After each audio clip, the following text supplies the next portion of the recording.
Hello and welcome everyone to our FACTS webinar. My name is Randa Kapadia and I'm the CEO of FACTS. I'm joined by our amazing FACTS team today. We have Rekha, David, Derek, Ravneet, all of the amazing team members that you may have probably interacted with in the past. And thank you so much to the team for being here. I see a lot of familiar names and faces, Samra, CK, Manu, thank you so much for being here and joining us this morning. Gabriel, hello. All right, we're going to get started. As you know, this is a live Q&A session. Again, as usual, we want to make sure that we get all of your questions answered. So what we did is I actually went over a couple of recent queries that people had sent to us, and we're going to do a quick presentation on the various credentialing agencies for licensure process. We'll talk a little bit about that because it looks like many of you had questions on that.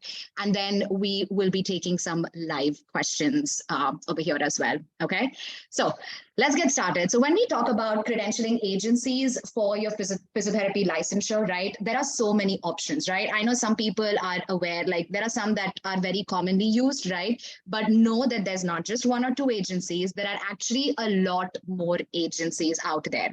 So the one recommendation that I would give you is that anytime you're selecting an agency, look at these four things.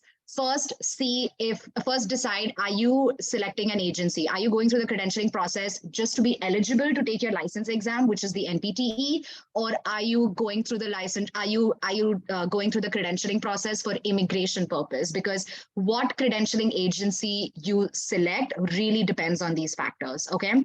In addition to that, check if the state that you're selecting does it accept the credentialing agency or not. And then once you've checked these three things, then you can definitely compare the costs, right? Once you narrow down which credentialing agencies kind of offer what you want, make sure you compare the costs and then go from there.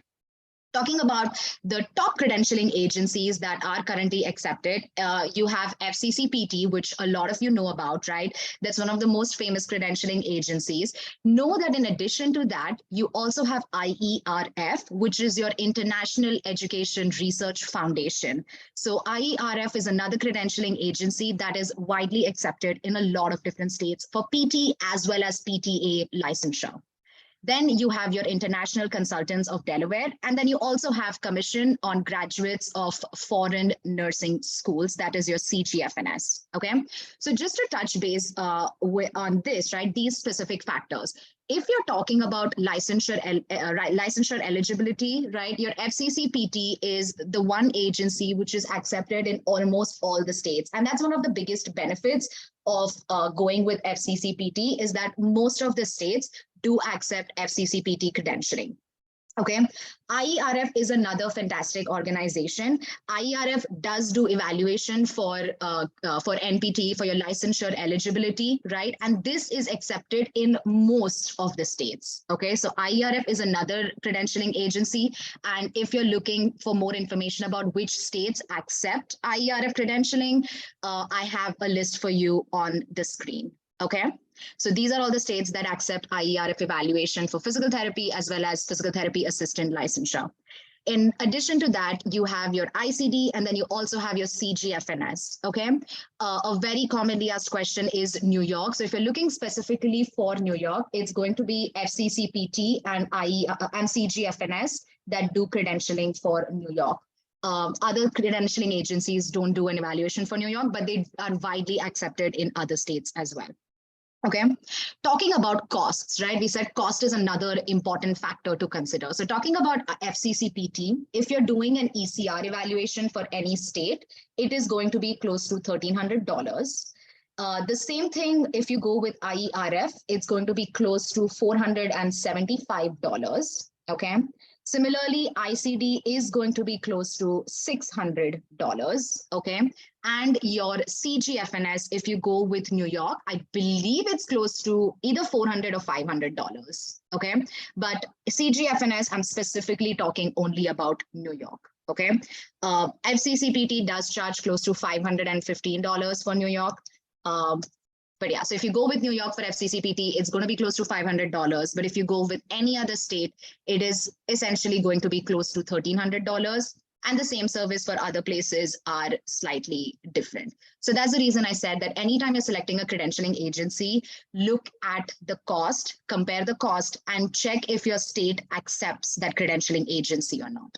Okay, so this was with respect to the licensure process. Okay, now if you're looking for information regarding USCIS requirements, right? So say, for example, you're going to be applying for your H-1B visa or your EB-1, EB-2 visa. And if you need a healthcare worker certificate or a visa screen certificate, in those cases, what you can do is you can go with either FCCPT or CGFNS, because these are the only two credentialing agencies that offer a visa screen certificate or a healthcare worker certificate. Okay, so if you're going with if you're doing a credentialing just for being eligible to take the license exams, you have multiple options, with IERF being your least expensive option.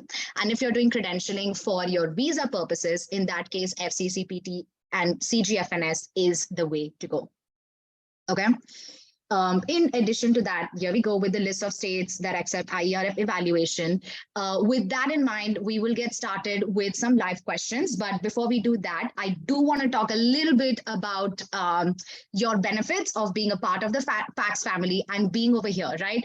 All of these information that we shared we're able to provide this information to you because we do have a strong team that does their own research, right? We're excited to announce, as you know, we have partnered directly with schools, and we help you find the least expensive course options for your deficits if you have any. We also offer school discounts, which is with FACS, you get anywhere between 10 to 20% discount on tuitions with our partner schools. A lot of times students ask us about TDBT programs, if it's a right fit, if it's not a right fit. So we help you with that as well. And if you have to meet any state-specific requirements, FACS does assist with that too. We are extremely excited to announce that we currently have several hundred clients, and we are officially in 5 different continents. So we actually have clients from 5 different continents, and we have a very diverse team. We have team members from India, Philippines, UK, Australia, Pakistan, all different countries. So we're very excited to have a strong team. Free webinars is something that we do almost multiple times a year. To be honest, I've kind of lost count. So we are excited about that.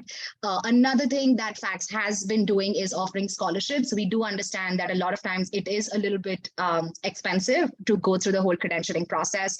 We have been able to assist quite a few PTs with their credentialing, and that's one of the reasons too why we are doing a giveaway with this webinar, where 3 of you attending the webinar today will be winning a free consultations with our team members. As you know, we've partnered with school to offer discounts. We also have amazing organizations like Final Frontier that assists with NPTE prep, and we also have partner organizations with Career FF, which help you with job finding too. And at the end of the day, I just want to say that we are here to advocate for you. One of the things that I do want to share with you, which I think not a lot of people know about, is that as a part of our advocacy work, we do seek constant feedback from you, all of you who are here attending the webinar or who worked with us in the past. And then we take that feedback and we see what we can do about it, right? And one of the feedbacks that we had gotten in the past was the fact that a lot of TDPT programs have prerequisites, right? And ATSU was one of those schools. Like, you had to do a prerequisite course before you could enroll into another program. And we met with the team and leadership at ATSU, and we provided the feedback to them, the feedback that you gave us, we shared it with them, and they have been very kind and very generous. So ATSU actually is one of the schools that has waived its prerequisite courses for students to enroll into their program. So ATSU is one of the sponsors for today's webinar, and I want to give a huge shout out to them. ATSU does have courses that will help you fulfill all of your deficits for either your credentialing purposes, whether it's for visa screen and type 1, or whether it's to meet your state-specific requirements. In addition to that, any course that you do with them, if you choose to enroll into a TDPT program with them, all the courses that you take with them do eventually count towards your TDPT. So I do want to give a shout out to their team. They are really nice, and thank you so much to the team at ATSU. Okay, at the end of this webinar, we will be announcing the winners of our giveaway on our social media. So keep an eye out on that. And with that in mind, I am going to go ahead and start taking some questions from all of you. I see the chat has been really busy, so let's get started with that. I'm going to stop the live stream in a minute. Give me 1 second.